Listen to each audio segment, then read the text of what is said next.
ডিজাইনগুলো ইতালি, ডিজাইনগুলো অন্য জায়গার, কিন্তু এটা হচ্ছে কিন্তু আমাদের দেশেই। আমাদের কারিগররা যে কি কাজ করতেছে এটা আসলে নিজ চোখে না দেখলে পরে আপনারা যারা আছেন সাংবাদিক মিডিয়া তারা তো অবশ্যই খোঁজ খবর নিতে পারেন। অনেক সূক্ষ্ম কাজ কিন্তু ওরা করে এবং অনেক সুন্দর কাজ করে।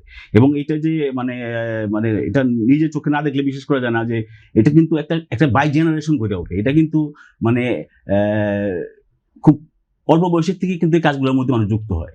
এবং এই যে একটু আগে যেটা বললেন না যে আমাদের এই ফিউচারটা, এই সেক্টরের ফিউচার, কারিগরের যে ফিউচারটা, এটা কিন্তু আসলে খুব হুমকির সম্মুখীন এই কারণে যে এদেরকে আসলে আমরা ওইভাবে কাজ দিতে পারতেছি না, এদেরকে ওইভাবে আমরা বাইল্ড আপ করতে পারতেছি না, যার জন্য এটা আগ্রহ কিন্তু কমে যাচ্ছে, একদম অনেক কমে যাচ্ছে। কারণ ওই যে আমি বললাম এরা যখন কাজে ঢোকে তখন কিন্তু একটা বয়সে ঢুকে, নাহলেও কিন্তু হয় না, কারণ কাজটা খুব সূক্ষ্ম, শিখতে হয়।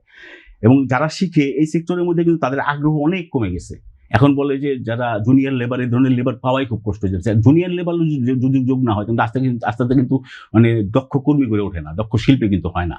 তো সেই জিনিসটা আসলে একটা খুব চিন্তার ব্যাপার আমাদেরকে, যে আমরা রূপা সোনা দুইটার মধ্যেই, কারণ কাজটা তো একই, রূপা সোনা দুইটাই কিন্তু একই জনের কাজ। এক্সট্রিম মশার কয়েল প্ল্যান্ট ফাইবার দিয়ে তৈরি, তাই সহজে ভাঙে না, সুগন্ধিযুক্ত ও নিরবিচ্ছিন্নভাবে জ্বলে। ডেঙ্গু, চিকুনগুনিয়া বাহি সহ যে কোনো মশার বিরুদ্ধে দেয় এক্সট্রিম সুরক্ষা। একই জনই করতে পারে।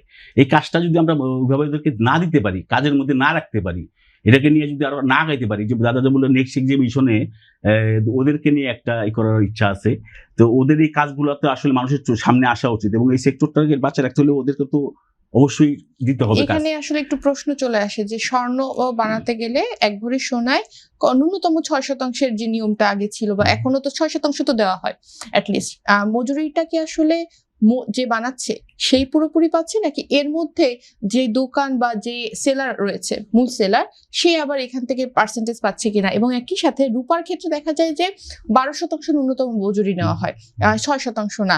আসলে এই মজুরিটা কি যে বানাচ্ছে যে কারিগর, তার জন্য কি মানে পর্যাপ্ত হচ্ছে বলে আপনি মনে করেন? মজুরি যেটা দেওয়া হচ্ছে 6% গোল্ডের ক্ষেত্রে, রূপার ক্ষেত্রে আপনি যেটা বললেন, এটা অবশ্যই তার ক্ষেত্রে সেই যেটা পুরোটা পাচ্ছে তা না, এর চেয়ে বেশি পাচ্ছে। তার কারণ এটাকে অ্যাডজাস্ট করা হয়েছে যখনই আপনার মনে করেন যে ওদের যে কাজটা ওরা করে, এটা ওদেরকে একটা পার্সেন্টেজ দিয়েই অ্যাডজাস্ট করা হয়েছে প্রাইসটা।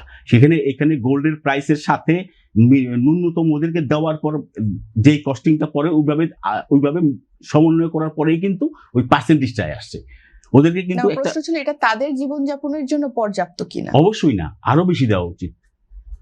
অবশ্যই না, আরো বেশি দেওয়া উচিত। যে বললাম আমরা তো পারতেছি না, কারণ আপনি শুধু মজুরি দিলেই তো হবে না, ওদের কাজের মানে ক্যাপাসিটি, কোয়ান্টিটি বাড়াইতে হবে।